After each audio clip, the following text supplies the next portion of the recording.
Assalamualaikum warahmatullahi wabarakatuh. Eh, Sahabat semua, di mana saja berada, Aki ingin menyampaikan sesuatu, barangkali ada manfaat untuk kita semua. Dalam hal ini, Aki menyebutnya istilah saja ya, filosofi ya. Jadi Aki beri judul namanya Hewan dan Tumbuhan. Tuhan menciptakan hewan dan tumbuhan. Tumbuhan itu cenderung lebih patuh, lebih diam. Dan tumbuhan itu manakala makhluk lain yang lain membutuhkannya, dia tidak pernah melawan. Dan tumbuhan itu dia tahu betul diciptakan oleh Tuhan untuk mencukupi kebutuhan makhluk yang lain. Maka ketika makhluk yang lain membutuhkannya, dia pasrah saja. Bisa dipotong, bisa digergaji, bisa dibakar, bahkan mungkin bisa disayur. Dia tidak akan melawan. Dia tahu betul bahwa itu adalah dirinya diciptakan oleh Tuhan untuk mencukupi kebutuhan makhluk yang lain. Itu sifat tumbuhan. Beda lagi dengan sifat hewan. Sifat hewan itu dia tahu diciptakan oleh Tuhan. Tuhan yang menciptakan dia itu tahu dia untuk mencukupi kebutuhan makhluk yang lain. Dia tahu itu. Tapi ketika makhluk yang lain membutuhkan hewan itu, dia akan menghindar, bahkan melawan. Itu bedanya dengan hewan. Nah, semua tanda-tanda itu ada di dalam diri manusia. Gitu. Contoh, sifat tumbuhan yang ada selalu menerima, diapakan saja, dibegitukan dan dibeginikan, dia tidak pernah melawan. Orang seperti itu biasanya cenderung ya, dia tipe orang yang selalu bertapa, dia yang selalu berzikir, dia yang selalu bermeditasi, dan dia cenderung sendiri. Biasanya orang seperti itu dia juga tidak peduli dengan keramaiannya dunia, dengan modernnya dunia, dia tidak peduli. Yang dia pedulikan satu, mengingat dirinya kepada Tuhan. Kapan dan bisa dia itu berhubungan langsung dengan Tuhan, itu selalu menjadi pertanyaan dalam dirinya. Dan itu yang selalu dia ingat. Jadi kalau saya ilustrasikan, itulah ciri-ciri kalau diibaratkan tumbuhan, itu seperti tumbuhan. Dia menerima apa adanya saja.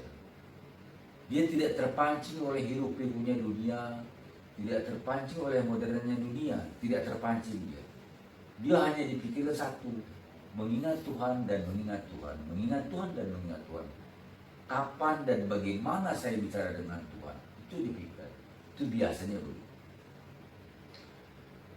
Kalau saya ilustrasikan dengan sifat hewan tadi, dia tahu betul bahwa dirinya diciptakan oleh Tuhan untuk mencukupi kebutuhan makhluk yang lain.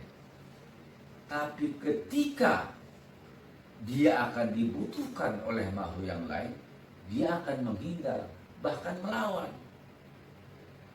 Nah, kalau diilustrasikan ke dalam diri manusia, biasanya orang seperti itu orang yang licik. Orang yang cenderung lebih kuat rasa irinya, rasa dengkinya, lebih kuat kepada prasangka praduganya, dan dia lebih cenderung mementingkan kepentingan pribadinya. Contoh, saya ilustrasikan seperti ular makan tikus. ketika ular itu memangsa tikus dan dia makan itu tikus, begitu selesai dia memakan tikus, dia sendiri sedang terancam akan dimakan oleh makhluk yang lain. Katakanlah bisa ular lagi yang memakan dia, ular sendiri, atau mungkin harimau atau binatang buas yang membutuhkan daging. Dia akan kabur, dia akan lari. Dia tidak mau tahu, padahal dia sendiri harus makan tikus. Dan dia sadar betul bahwa dia itu diciptakan oleh Tuhan untuk saling mencukupi kebutuhan makhluk lain. Contoh dia memakan tikus. Nah, si ular yang sudah memakan tikus, dia sendiri akan dimaksa bisa sama ular sendiri. Atau juga dimaksa oleh harimau. Dia akan melawan dan dia lari. Itulah dua sifat yang tadi bilang nempel atau ada di dalam tubuh manusia. Tapi ada satu lagi, ya, yang kadang-kadang dia menerima, kadang-kadang melawan. Nah, biasanya orang seperti ini mengerti betul secara hakikat tentang agamanya. Dia tahu aturannya, kapan dia harus berbagi, kapan dia menahan diri. Bisa saja dia itu berbagi di mana saja dan kapan saja. Dan dia tidak peduli orang itu agamanya apa. Dan dia tidak peduli bangsa apa. Dia tidak peduli. Yang jelas dia ingin menolong. Ingin menolong. Walaupun ada kalanya juga dia diam. Tidak peduli. Malah saya terilustrasi ya, kalau tidak salah saya nonton di internet itu ada namanya Buddha Teresia. Dia tidak memilih suku, bangsa, agama siapapun, dia tolong. Dia tolong. Itu contoh kejadian ya.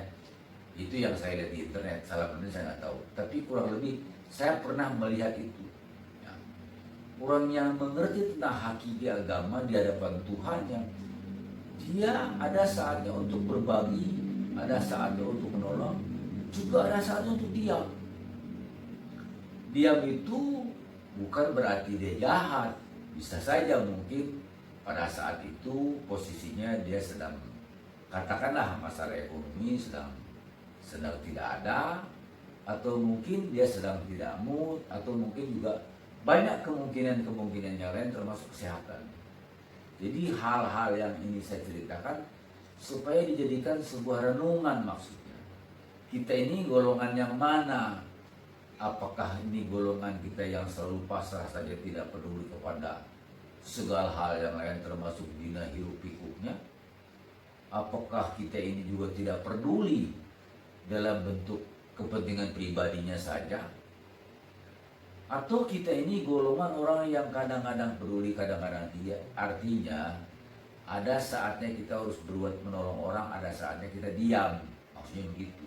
Jadikan ini kan sebuah renungan supaya kalaupun toh di dalam hidup itu, kalaupun salah tidak salah-salah banget, kalaupun benar juga tidak terkagum-kagum, karena kita ingat kepada hal-hal tadi.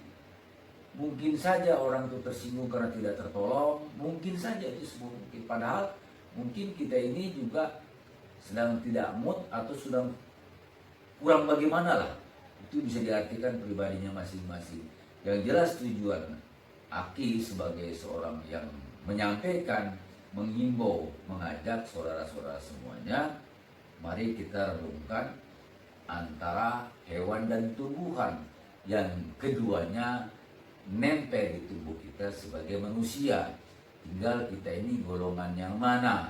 Apakah golongan yang satu, atau golongan yang kedua, atau golongan yang ketiga-tiganya, atau golongan yang ketiga maksud saya. Nah itu semua kita renungkan, kita balikan ke diri kita. Tugas kita bukan untuk saling menghujat, tugas kita bukan untuk saling merasa lebih benar daripada orang lain.